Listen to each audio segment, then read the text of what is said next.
Ok, buenos días a todos, ¿cómo están? Mi nombre es Pablo Cordón, soy director de plataformas GRC de Éticos Global y hoy tengo el gusto de estar acompañado de Claudio Rodríguez. Claudio, aquí está con nosotros don Claudio. Buenos días, Pablo, ¿cómo estás? Pues bien, te presento con todos, Claudio. Claudio es socio de consultoría de la firma BDO en República Dominicana. Claudio posee más de 20 años de experiencia profesional en proyectos de consultoría y ha participado y dirigido varios proyectos de gobierno corporativo, gestión integral de riesgos, prevención de lavado de activos y financiamiento del terrorismo, cumplimiento regulatorio, riesgo operacional, mejora de procesos, auditorías internas y externas en diferentes sectores de la economía nacional e internacional. Definitivamente, Claudio es la persona que necesitamos para hablar de estos temas el día de hoy. Es graduado también de Contabilidad de la Universidad de Buenos Aires, con posgrado en Desarrollo Gerencial de la Universidad Católica de Argentina.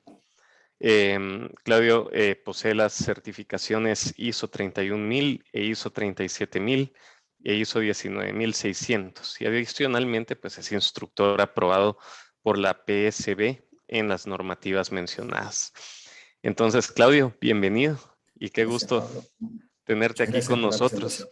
Un gusto para mí. Pues bueno, para empezar a introducir el tema, una de las cosas que como te había comentado y les comento ahora a todos ustedes, de las cosas que hemos visto en estos últimos meses ha sido el interés que ha despertado la normativa ISO. Inicialmente empezó con la 31.000, con la 37.001, que hablando ya de temas de cumplimiento, anticorrupción, principalmente la orientación de la 37.001. Luego sale la 37.301 y ahí es donde empiezan las preguntas, ¿verdad? Porque empezamos con las diferencias, ¿verdad? Una orientada a compliance, otra orientada específicamente a anticorrupción, y surge mucho la duda de cuál es el camino, ¿verdad? ¿Por dónde empezamos? Entonces, antes de entrar directamente en el tema, Claudio, me gustaría que nos comentaras un poquito cómo viste esa transición entre la 19.600, que era era más allá que una norma, eran guidelines, si no estoy mal, Sí. en temas de cumplimiento, a la transición a la 37.301. Cuéntanos ahí un poquito de qué sucedió y por qué se dio todo ese cambio. Ok, primero tenemos un poquito que entender que cuando el Organismo Internacional de Estandarización desarrolla normativas, es sobre un tema específico. Eso quiere decir que ese tema específico está siendo de interés, ¿no?, para todas las organizaciones. Por lo tanto, con estas normativas lo que se permite es estandarizar un proceso, un sistema de gestión, y que permita que todos hablen el mismo idioma. Eso por empezar. Por lo tanto, si la normativa en su momento 19.600, después 37.001 y después 37.301, hoy las tenemos sobre la mesa, es que esos temas evidentemente son de interés tanto para las organizaciones como para las diferentes partes interesadas que están interactuando con ellas. Ok.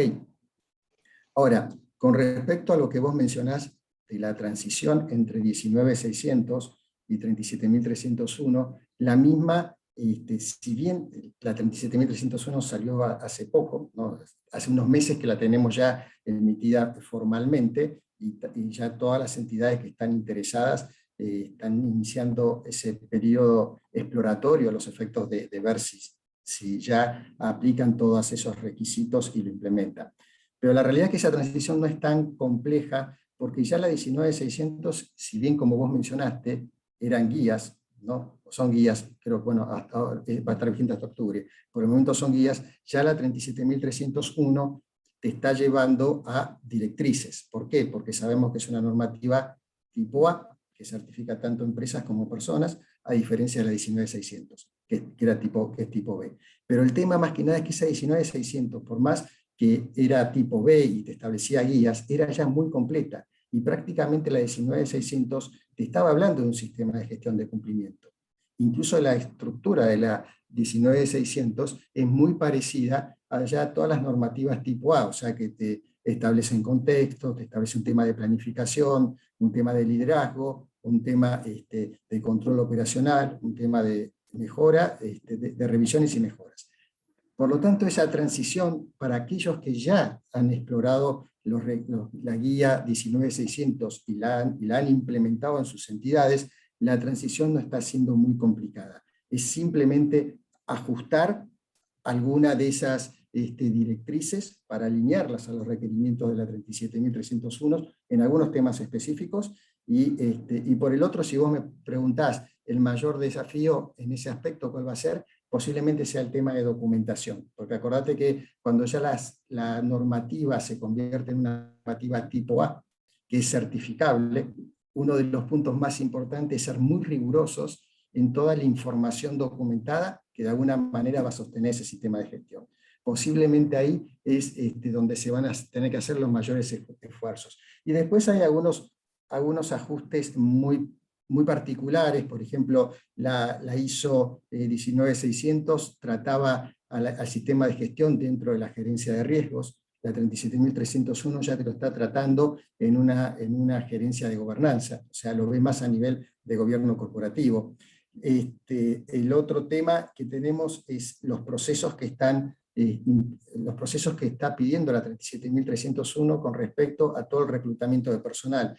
Ven como un tema muy importante a los efectos de mejorar todo el cumplimiento ético en una entidad ya de movida, digamos, los perfiles de esos profesionales que en definitiva van a ejecutar las tareas en la entidad. Por lo tanto, le ocupa mucha atención a todo el proceso de contratación, todo el proceso de vinculación y obviamente todo el proceso de capacitación durante toda la vida de esos colaboradores en la entidad.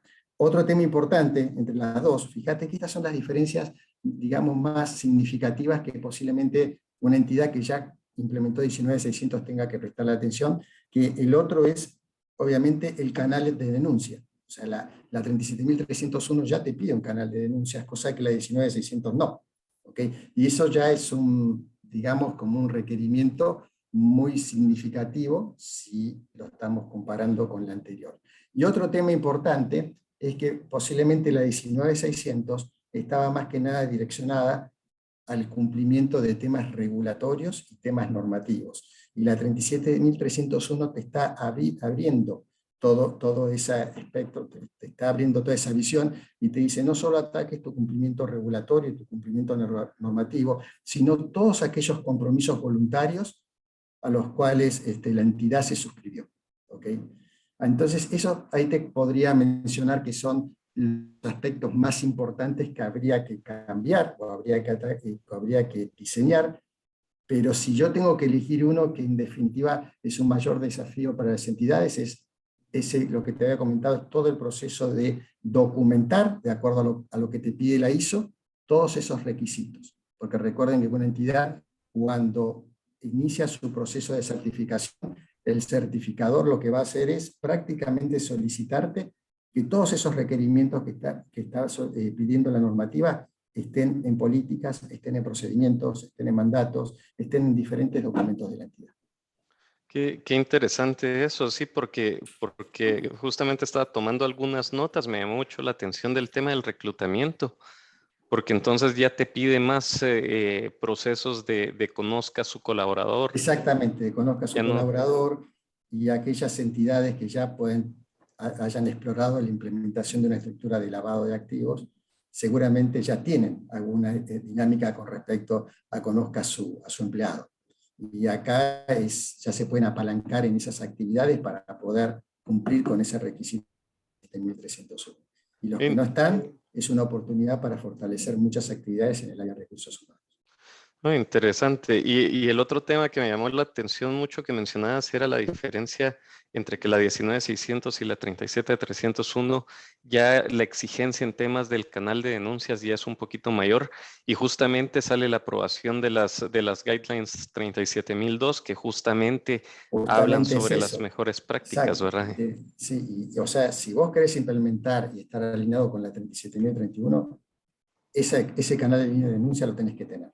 Si no lo tenés, no estás cumpliendo. Y como vos mencionabas, fíjate que hoy en día si agarramos la 37.301, la 37.001, ya todas te están pidiendo el canal de línea de denuncias. Y es tan importante ese tema, tan importante, que ya ese organismo internacional sacó específicamente, como vos mencionabas, la 37.002, que te establece cuáles son los lineamientos que tiene que tener una buena práctica con respecto a línea de denuncias. Es interesantísimo. Y ahí, ese es otro masterminds, platicar de la 37.002. Sí, es otro desafío. Sí, pues mira, y otra de las cosas que bueno, escuchándote, me surge la duda. Cuando ahorita hemos tenido muchas consultas de organizaciones, clientes nuestros y organizaciones cercanas a nosotros que nos han preguntado, bueno, ¿y qué es mejor? ¿Por qué debo optar a una certificación?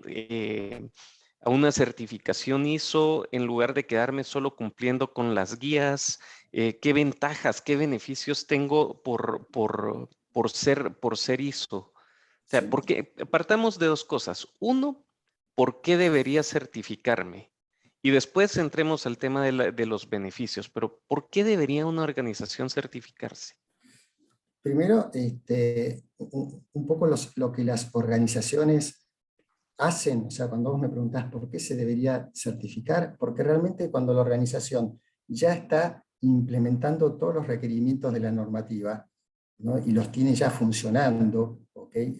Y los tiene ya, digamos, evolucionando y madurando, ya la certificación, te diría algunas veces que ni siquiera es un ejercicio de decisión, es como algo natural. Si ya, eso por un lado, cuando ya estás cumpliendo con todo eso, uno lo que va a decir, ok, quiero homologar todo esto lo que mi empresa está haciendo, y aplico la certificación, porque al final del día la certificación te va a permitir, porque acuérdate que cuando una entidad se certifica ya tiene la posibilidad de poner ese logo con respecto a su normativa en todo su material de mercadeo. Y sinceramente ya ahí lo que te permite esa certificación es divulgar todo ese esfuerzo que la entidad hizo, ¿no? Y divulgar eso en definitiva va a originar una percepción muy positiva en todas esas partes interesadas con las cuales se está interactuando la entidad, ¿no? Porque una certificación de esa naturaleza ante terceros te está dando una garantía razonable, no quiero decir absoluta, porque no es absoluta, pero razonable, que esa entidad está manejando la cultura ética de cumplimiento, ¿okay? Que está manejando su imagen, que es una entidad que quiere estar afuera, o sea, quiere dejar lejos todo tema relacionado con riesgo reputacional, ¿okay? Incluso se ve esto como una oportunidad de negocios y una dinámica que te va a ayudar a mejorar tu interacción con muchísimas partes interesadas.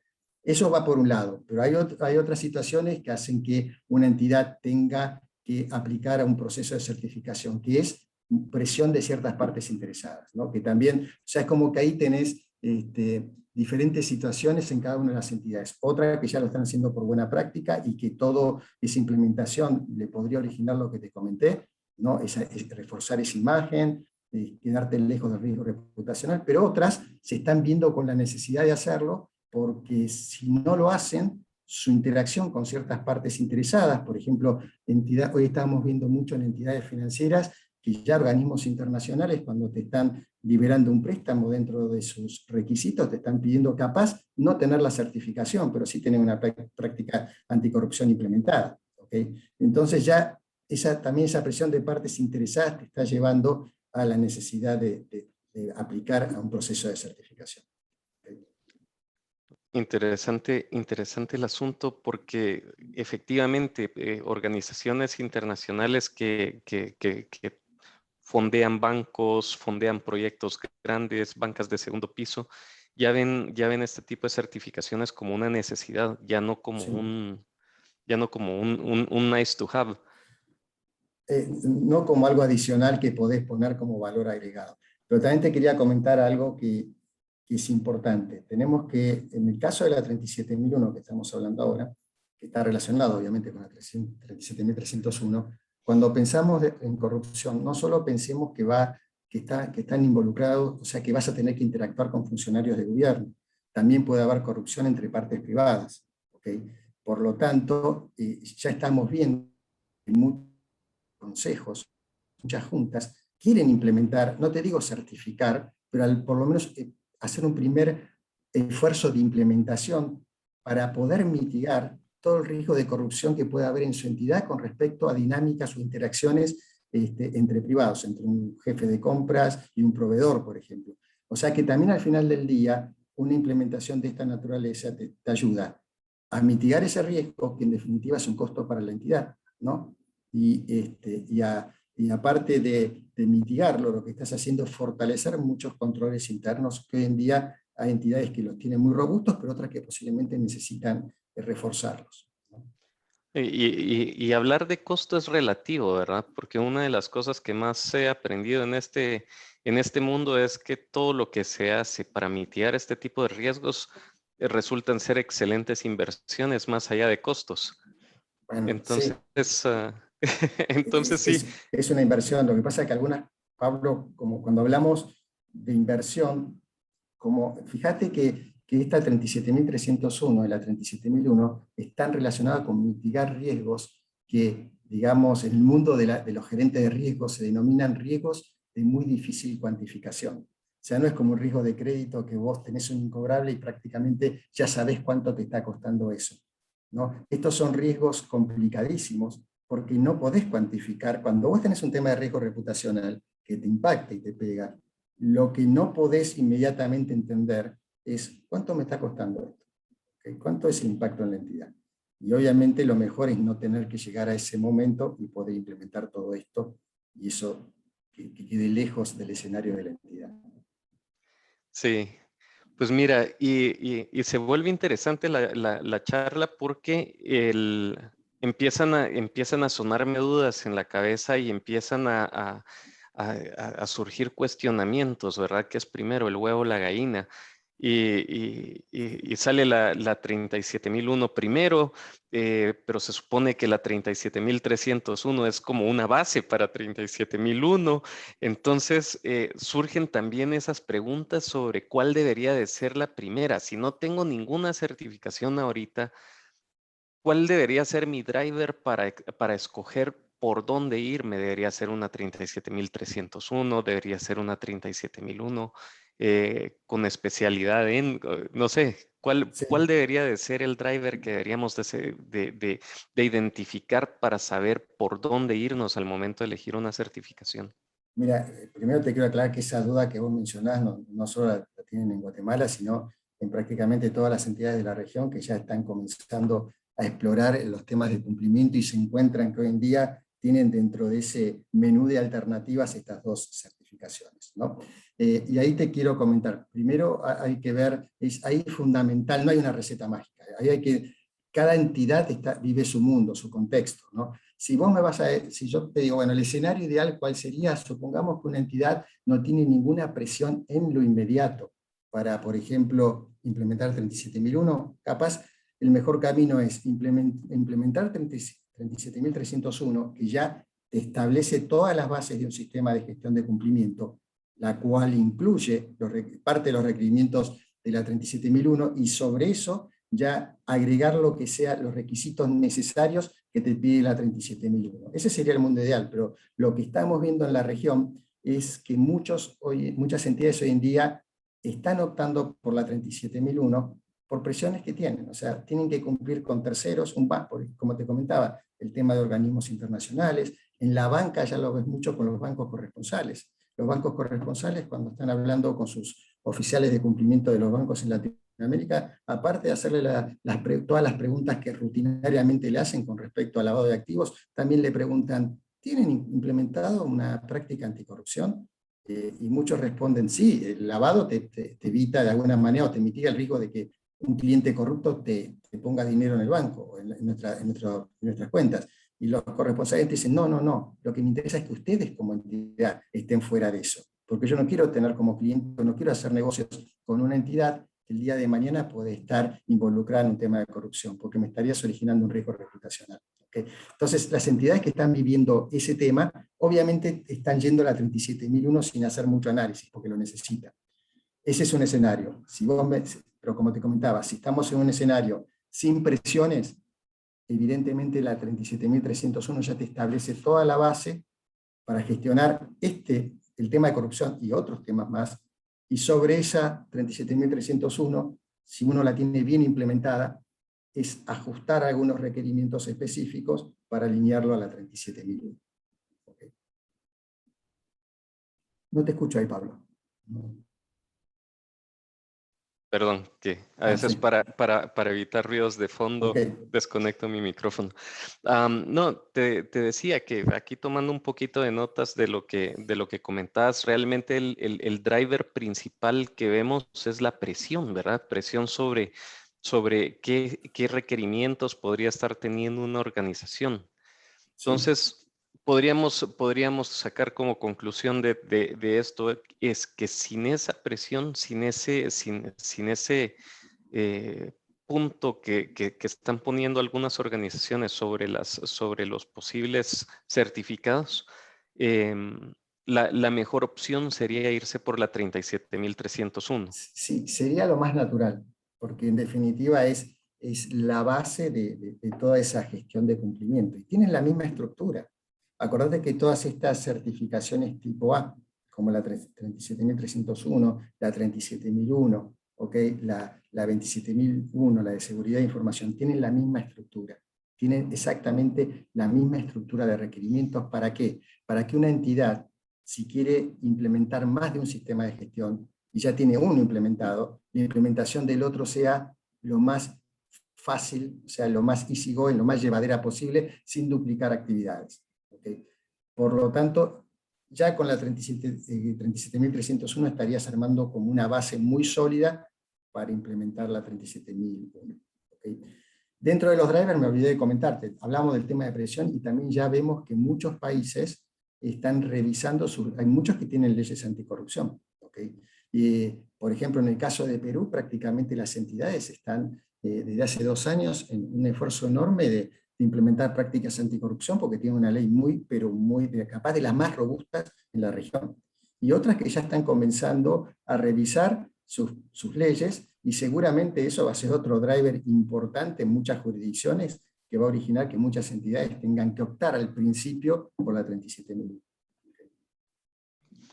Ok, estaba revisando aquí que tenemos en el chat una observación que dice para una empresa que su operación es nacional, que no se relaciona con clientes y proveedores fuera del país, una ISO podría traerle una ventaja competitiva o solo logra adoptar buenas prácticas, sin olvidar el costo de inversión de implementación y certificación.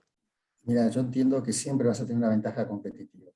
Siempre porque ese es el espíritu de las normativas ISO también, ¿no? Las normativas ISO no es que pretendan que una entidad cargue de más burocracia todos sus procesos. Las normativas ISO siempre van a apuntar, fíjate que todas tienen, como te comenté, son muy estándar, ¿no? Generalmente todos los sistemas de gestión tienen un clausulado que va de la 4 a la 11, donde te establecen todos los requisitos. ¿Okay?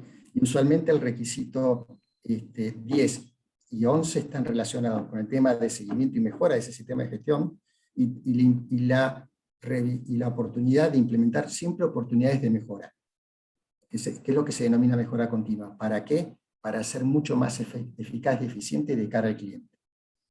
Por lo tanto, siempre vas a estar, o sea, tenés muchas, digamos, beneficios. O sea, te da más valor agregado, te hace mucho más fluidos los procesos, mucho más seguros los procesos, y eso te da al final del día ventaja competitiva.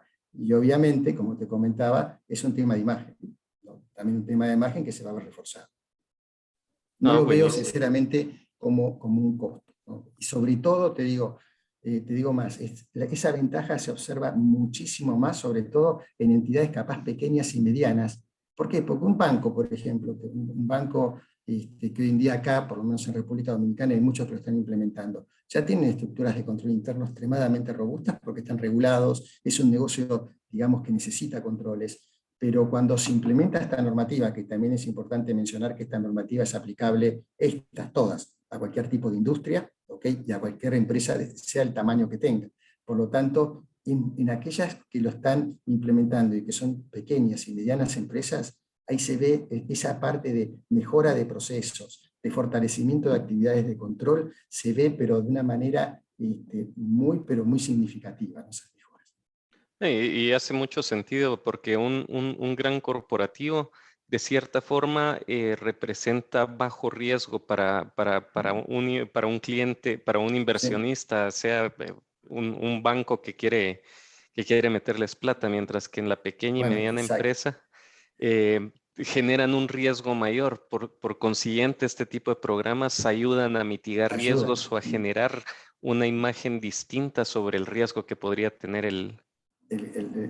Una parte interesada. De ahí me llevaste, disculpame, a otro tema, que esta persona que te hizo la pregunta hablaba de, bueno, es como decir, yo no tengo clientes ni proveedores internacionales, trabajo de manera local, pero me imagino que esas entidades, cualquiera sea, aunque esté trabajando localmente, esté interactuando con muchas partes interesadas.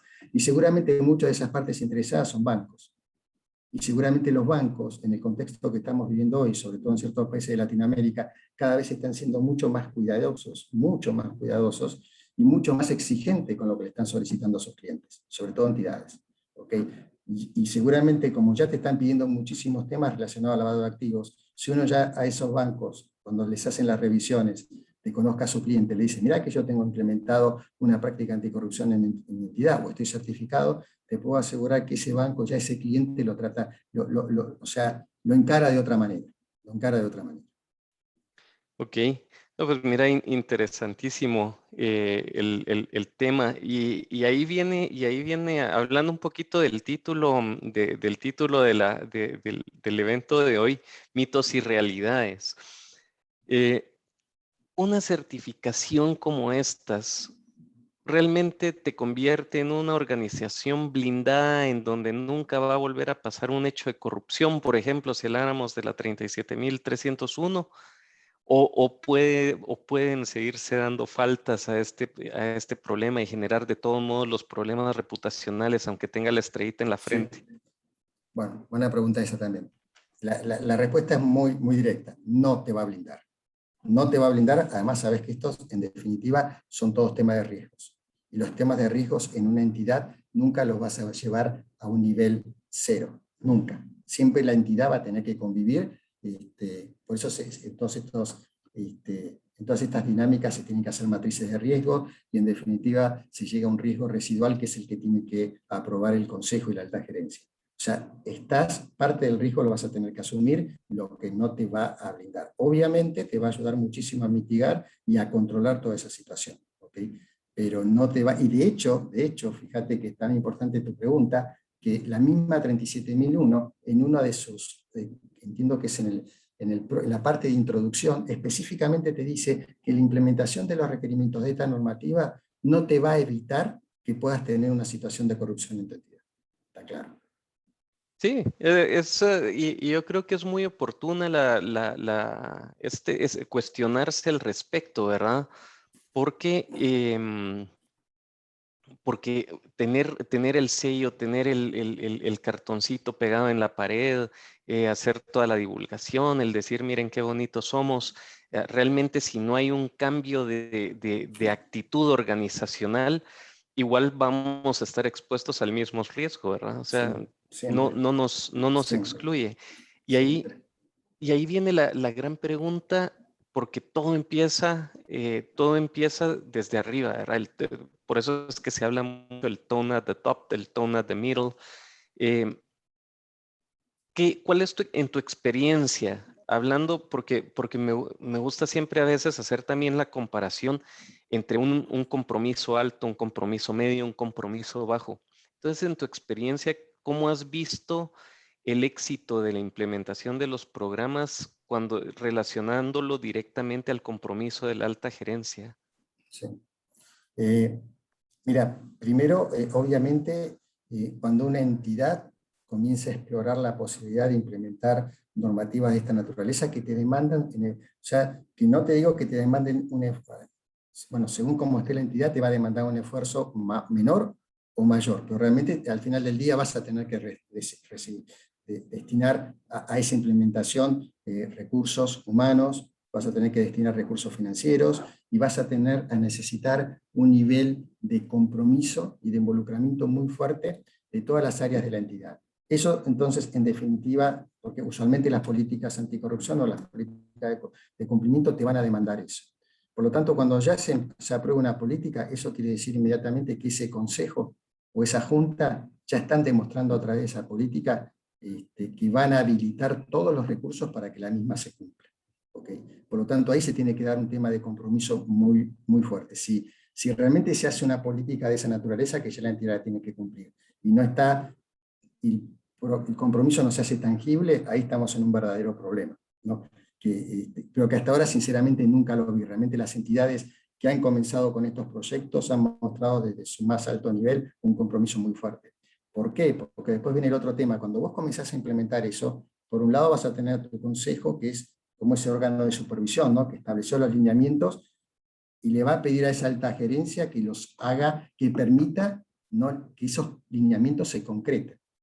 Por lo tanto, dentro de consejo, alta gerencia y toda la plana operativa de la entidad, el tema de la alta gerencia, si vos me decís en una estructura organizacional con respecto a, a las normativas ISO, es fundamental, porque la alta gerencia es lo que te va a permitir poner a rodar todas esas actividades en todos los procesos de la entidad, porque lo que tienen estas normativas es que son muy transversales a todas las áreas, a todos los procesos de la entidad, todos van a estar involucrados. Y si la alta gerencia no te ayuda en ese proceso, es como que va a haber un cortocircuito, vas a tener un consejo que lo pide, toda una plana operativa que no va a poder trabajar porque la alta gerencia no le está dando el apoyo.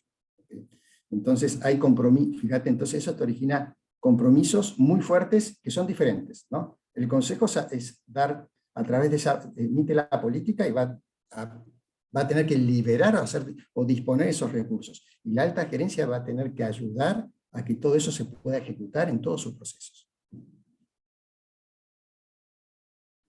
Newton. Sí, ya.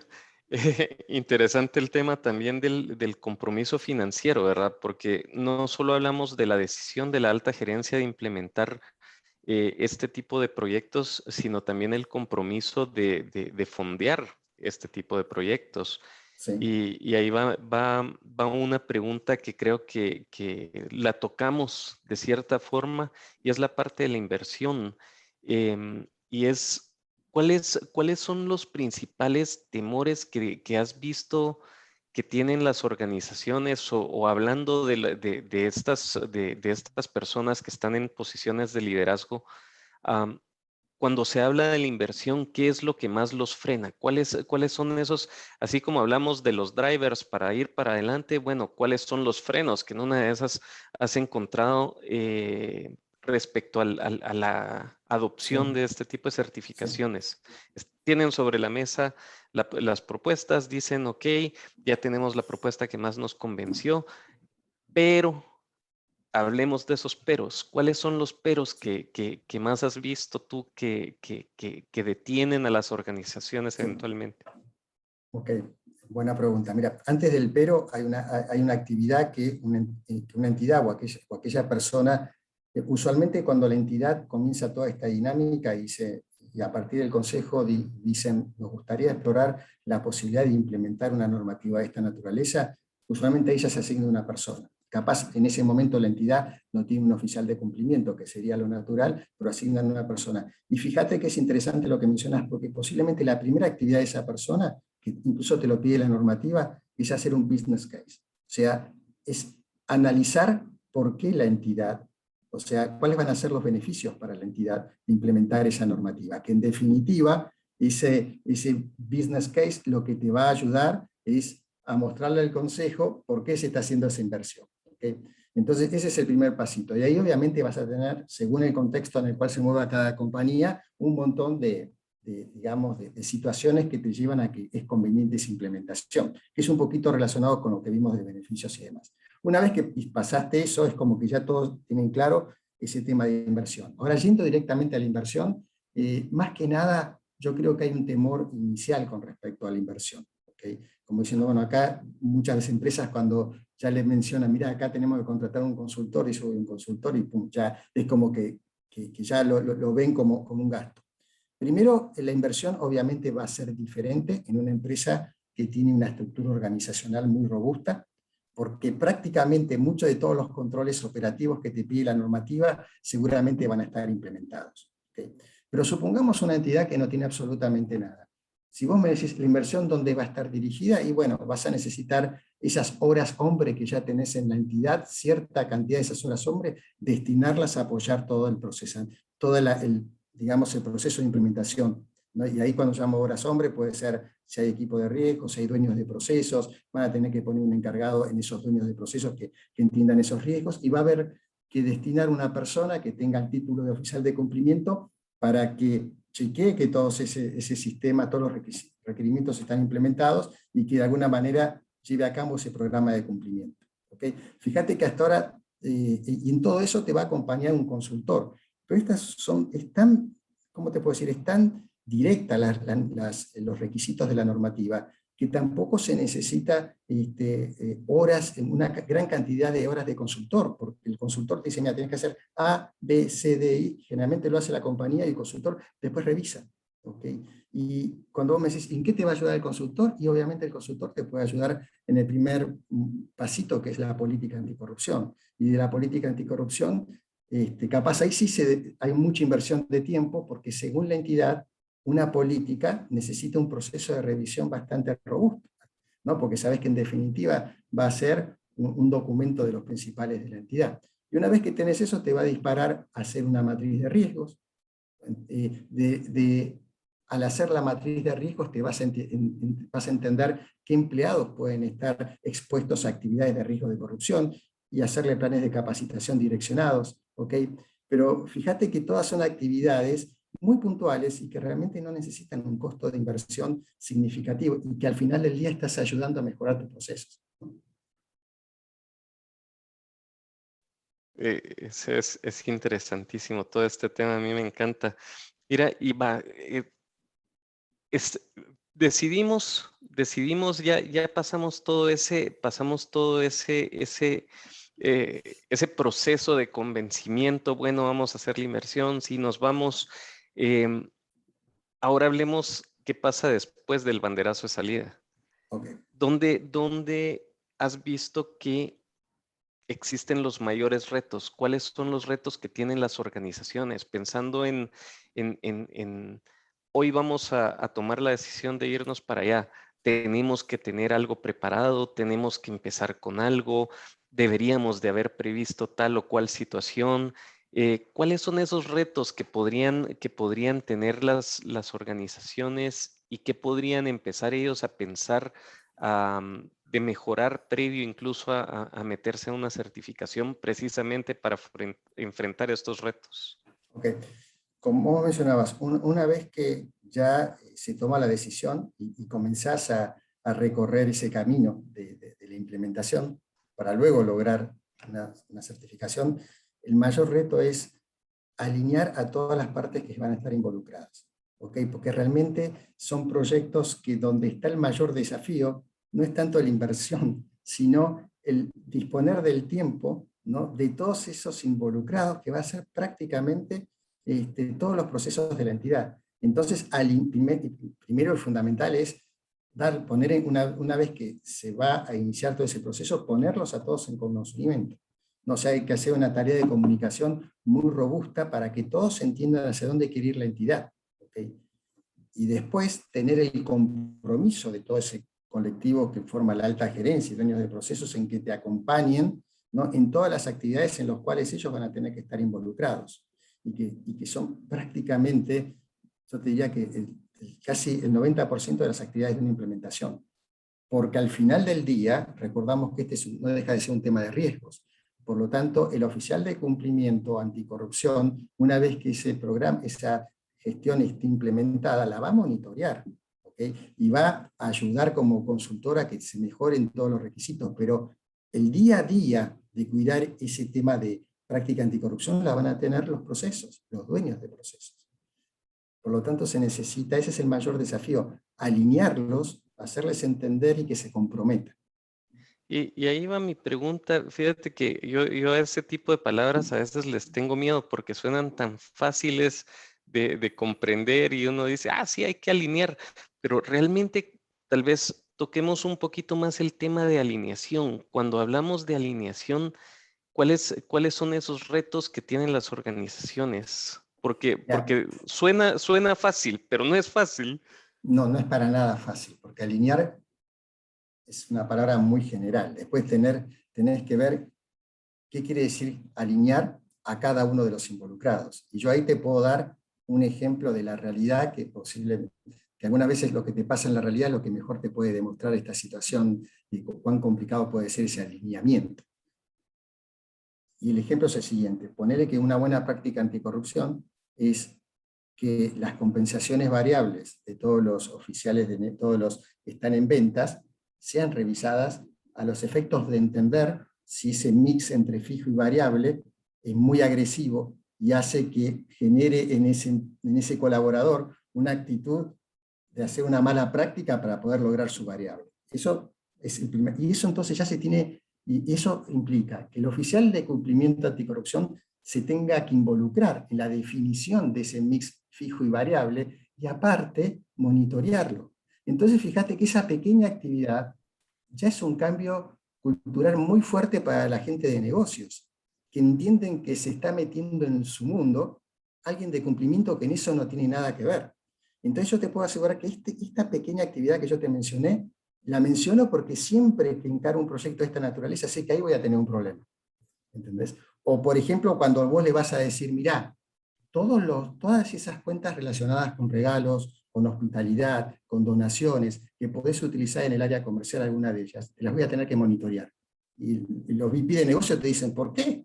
Si eso es una herramienta mía que me permite generar negocios, que lo tenemos que monitorear. Tenemos que entender en qué está gastando tu gente, tenemos que entender cómo están administrando las tarjetas corporativas, tenemos que entender que vos a los clientes no les estás dando, digamos, le estás dando beneficios que de alguna manera se puede entender que estás interfiriendo, que estás de alguna manera cambiando la decisión de él con respecto a un tema. ¿Entendés? Y esos, te digo, por eso muy buena tu pregunta, porque alinear es así, porque es general, pero alinear son actividades como esta, donde ellos tienen que entender que va a haber una función anticorrupción, que va a tener ciertas actividades que capaz antes nunca estuvieron y que son nuevas. Y eso te origina un cambio cultural muy fuerte. El tema de incentivos, tocaste creo que uno de los temas más delicados, ¿verdad? Porque el Uf, tema de incentivos puede ser bastante complejo y tocaste el tema de los incentivos a la fuerza de ventas, pero también los incentivos que hay de bonificaciones anuales, de sí, bonificaciones trimestrales, o sea, sí, muchos niveles ejecutivos y de altas gerencias. Sus principales ingresos provienen de este tipo de bonos. sí, Entonces, tener un incentivo sí. que pueda convertirse en perverso es Es dañino. Y fíjate vos una cosa, que fíjate cómo todo está concatenado, cómo todo está relacionado, porque si vos vas a la normativa, cuando está hablando, ambas normativas, te está hablando ya de todo lo que está relacionado con liderazgo, que es el compromiso del Consejo, y esa política te va a determinar nuevos roles y responsabilidades, y ya ahí, ya ahí aparece la figura del oficial de cumplimiento o de cumplimiento anticorrupción. Específicamente te está diciendo que esa persona tiene que tener un posicionamiento muy alto en la entidad, porque esa persona va a tener que revisar bonificaciones, por ejemplo, va a tener que discutir con los VP de negocios, y vos no podés asignarle digamos, ese mandato a una persona que dentro de esa estructura organizacional no va a tener el poder como para poder tener, digamos, cara a cara y en el mismo nivel esas conversaciones. Fíjate que esa pequeña posición del oficial de cumplimiento ya te puede sesgar o te puede complicar la ejecución de todo ese programa, ¿no? O sea, más, fíjate que vamos, no son temas de inversión grandes, son temas muy culturales. Y, sí, sí, ¿no? Y el tema, justamente el tema de quién va a hablar con quién se vuelve también importante porque pueden haber efectos de intimidación en determinado momento. Tú no sí, te puedes meter aquí y ya sabes con quién estás hablando. exacto, o Eh, eso lo veo con capital humano, y vos sabés cómo, y sobre todo en las entidades medianas y pequeñas, ¿no? Donde, para darte como ejemplo, en un banco acá, en República Dominicana que estamos trabajando, muy grande, la persona seleccionada como oficial de cumplimiento tiene una categoría en este momento de gerente. El banco tiene una categoría de gerentes, directores y directores generales. Y ya el próximo paso en ese proyecto es promocionar a esa persona para ponerlo a un nivel que pueda ejecutar sus actividades, si no, no puede. O sea, puedes hacer la mejor práctica anticorrupción del mundo, que no le das el poder a la persona que la va a ejecutar, eso ya está naciendo mal. Aquí tenemos una observación que dice, el oficial se convierte en el enemigo de muchas divisiones. ¿Cómo evitar que se esconda la información? Creo que esa es una pregunta muy buena, ¿verdad? Porque mira qué interesante, porque usualmente la figura del oficial de cumplimiento para siendo, como decía aquí, ¿verdad? Se convierte en el enemigo.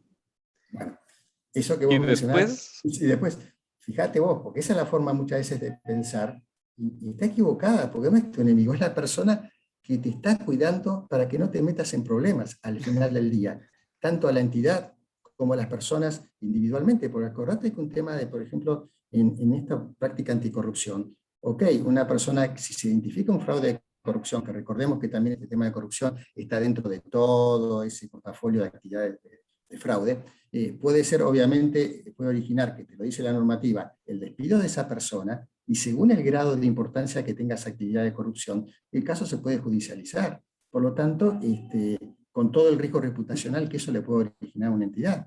Entonces, ese oficial de cumplimiento, como ves, que por default todos piensan que es el enemigo, realmente es la persona que está cuidando que haga las cosas bien, nada más. Y mantenerte lejos de los problemas, tanto a la entidad como a las personas en sí. como la persona. Y la pregunta tenía otra parte, y era el ocultamiento de información. Sí, sí. Creo que Bueno, eso es importante también. sí. Ese ocultamiento que al principio siempre pasa, y también es un tema que en un proyecto, con uno de los temas con los cuales se enfrenta, ¿qué es lo que te va a ayudar con eso? Es la parte que hablamos con respecto al consejo. Vos tenés que tener un consejo que realmente asuma el compromiso de implementar esa práctica anticorrupción. Y asumir el compromiso no solo es plata y personas, sino también es liberar, ¿no? O transparentar temas como el que vos mencionás. O sea, si eso se oculta, tiene que haber un compromiso del Consejo de decir, señores, esta práctica anticorrupción tiene todo nuestro apoyo y necesitamos que todos le presten atención y le liberen toda la información que este oficial de cumplimiento necesita para monitorear. ¿Okay?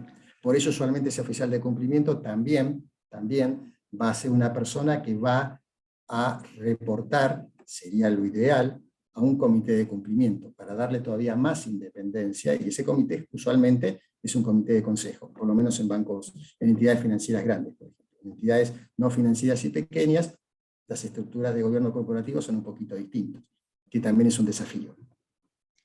Sí, pues no, hay tanta tela que cortar ahí.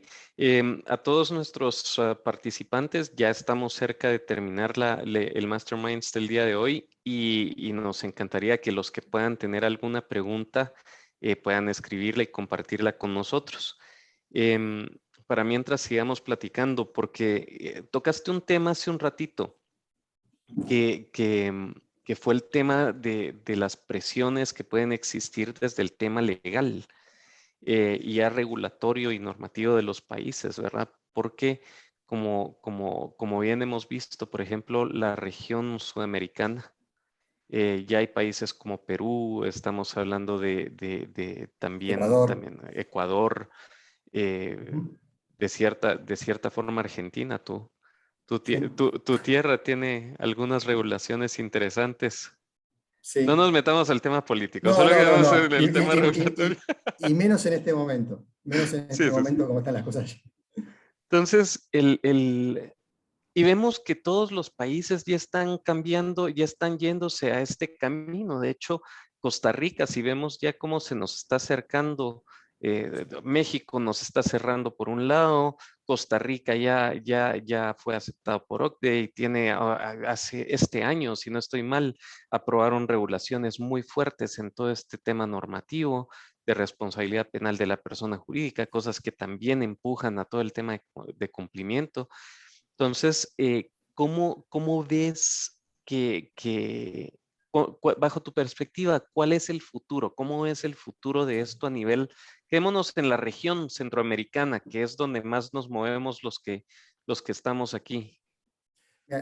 Yo creo que en el futuro todo esto va, o sea, cada vez va a ser más necesario para las entidades, justamente por lo que habíamos hablado de la presión de diferentes partes interesadas, hacer estas implementaciones. Y te explico más que nada por qué. Porque ya hablaste de la OCDE, ¿no? Ya la OCDE también lo que entienden es que hay muchísimas, que también lo que entendió la OCDE es lo que dio origen a las normativas ISO. ¿Por qué? Porque se entendió que todo el tema de corrupción estaba tratado en leyes, en las diferentes jurisdicciones, y que no había ninguna participación del privado. Era como que, en Argentina decimos, ¿no?, que para bailar el tango necesitas dos personas, y era como que todo estaba focalizado en una sola. Y por eso salió la normativa ISO 37001 también, para hacerles entender, no, mirá, esto se va a solucionar, podemos tener todas las leyes del mundo, pero si esto no comienza granularmente en cada una de las entidades, ¿no?, va a ser muy difícil que podamos luchar contra este flagelo. ¿Okay? Eso, por un lado, lo que hace es que, como cascada, o sea, va impactando a todas las entidades, y poco a poco van implementando esta normativa. Y cada vez las entidades, como te dije, estamos en un contexto regulatorio bien complejo, en un contexto donde cada vez se pide más transparencia, ¿no? En un contexto donde vos mencionaste países como Costa Rica ya están alineados a los requerimientos de la OECD, y muy probablemente otros países quieran seguir ese camino. ¿Okay? Y seguir ese camino te va a ir llevando a que prácticas como estas sean cada vez más requeridas. Esa es la realidad. Y si estás en un país que esa práctica no es requerida, pero interactúa con otros países, por efecto cascada va a tener que empezar a implementar. ¿Por qué? Un tema, porque como vos mencionás, con este tema la normativa de ambas hay mucho para hablar, pero acordémonos que uno de los requerimientos de la 37001 es que tus socios de negocio también tengan implementado un sistema de gestión anticorrupción. Aquellos por lo menos que has definido con un riesgo más que bajo de corrupción. Fíjate que eso origina que si vos no tenés el control sobre ese socio de negocios, ¿dónde podés de alguna manera mitigar ese riesgo? En cláusulas en contratos. Por eso hoy en día hay muchos contratos, ustedes los deben ver, sobre todo todos aquellos que están trabajando en entidades que interactúan con terceros, que en los contratos es cada vez más normal encontrar cláusulas anticorrupción. Y de esas cláusulas, una es que se compromete la entidad a implementar los requerimientos, pero hay otra que es la más importante, que si alguna de las entidades está de alguna manera ligada a un tema de corrupción, ese contrato se puede terminar. ¿Okay? Entonces fíjate que poco a poco todos estos requerimientos van llevando a que esto, o sea, que esto se tenga que replicar en prácticamente todas las entidades. Sí, no, y ahorita que te escuchaba, justamente estaba pensando en un contrato que vimos hace poco que era clarísimo, que decía, que hasta nos decía cualquier persona que esté relacionada en cohecho activo, cohecho pasivo, corrupción en cualquiera de sus formas, o sea, estamos Listo. en derecho Estamos en derecho de ese contrato cerrarlo. rescindirlo de forma Rescindirlo. inmediata y y Inmediata. sin previa notificación. O sea, Sí. ahí sí, excepciones a los contratos bien fuertes desde el punto de vista de incumplimiento en temas de corrupción y en malas prácticas. Entonces, sí, esto es algo que se viene duro. Yo creo que las prácticas, las buenas prácticas las tenemos que empezar indistinto de si la ley Sí. nos lo obliga o no. Yo creo que la Eh, autorregulación tiene que ser un tema, por eso dice por ahí yo me comprometo, ¿verdad? Porque la autorregulación es la que nos va a llevar a actuar correctamente sin necesidad que hayan leyes que nos digan que tenemos que hacerlo. Eso que vos mencionás para mí es básico, ¿no? O sea, aquella entidad que está, porque como te comenté, capaz en la 37001 en este momento se ve que algunas entidades la están implementando por una presión específica. Entonces, si esa entidad lo está implementando solo para cumplir con esa presión, ya lo está haciendo mal.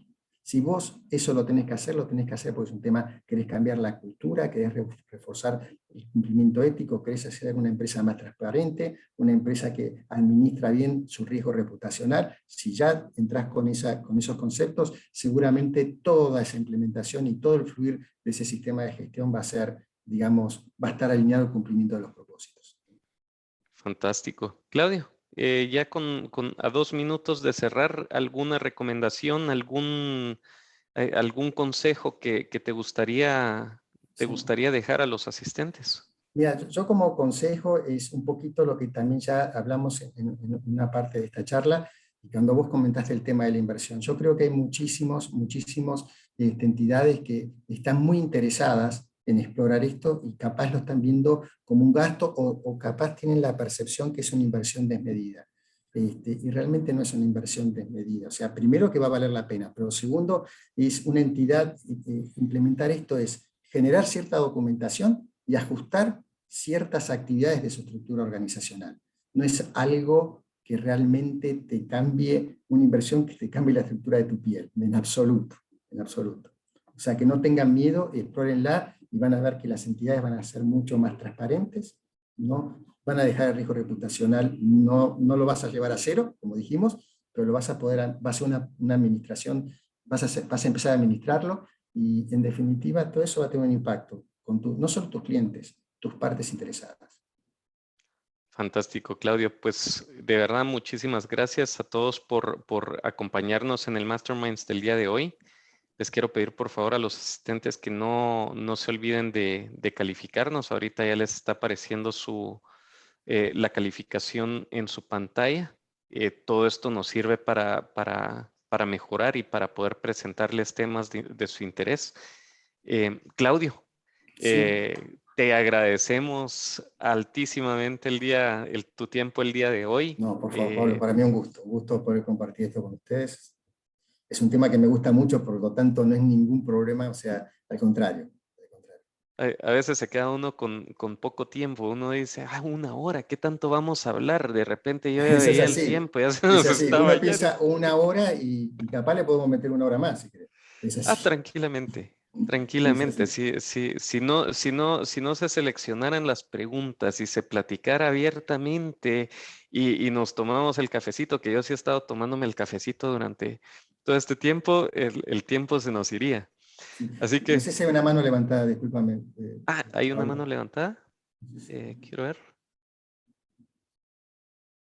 Ah, o me quedó en right hand. no Ah, creo que te quedó ahí. no, me quedó ahí. Sí. Ok, pues Perfecto. bueno, Claudio. Entonces, muchísimas gracias nuevamente. Muchísimas gracias a todos ustedes, bueno, a toda la audiencia y quedamos en contacto, Pablo. Un gusto. Claro que sí. Un abrazo para Muchas todos. Que gracias. pasen muy feliz viernes y gracias Bye. por Buen fin de semana y participar con cuídense. nosotros. Ok. Gracias. Bye bye. Bye.